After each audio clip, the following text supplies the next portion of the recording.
अस्सलाम वालेकुम नाज़रीन, फास्ट 96 न्यूज़ के साथ मैं हूं आतिफा बलोच। खबर आपको दें गुजरात से। ब्यूरो चीफ शाकिर मिर्जा बेग की रिपोर्ट के मुताबिक गुजरात की जीटी रोड पर दिलखराश ट्रैफिक हादसा पेश आया, जिसमें एक नौजवान जाम भग जबकि 2 अफराद शदीद जख्मी हो गए।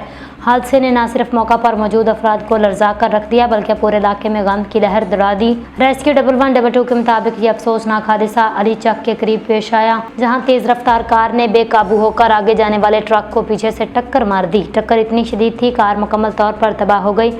कार सवार अफराद शदीद मुतासिर हुए। हादसे के नतीजे में कार ड्राइवर नौजवान हसन निसार मौका पर जाम भग हो गया, जबकि 17 साल मुर्तज़ा और कम उम्र अजान नासर शदीद जख्मी हो गए। दोनों जख्मियों की हालत तशवीशनाक बताई जाती है।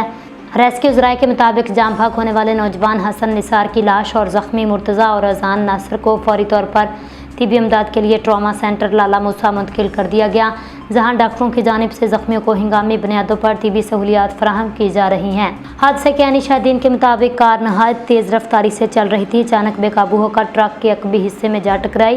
टक्कर इतनी खौफनाक थी, दूर खड़े लोग भी लर्ज उठे। जाए हादसा पर लोगों की बड़ी तादाद जमा हो गई, हर आंख अश्कबार थी। ये अफसोसनाक सानहा एक बार फिर साबित करता है तेज रफ्तारी किस कदर जानलेवा साबित हो सकती है।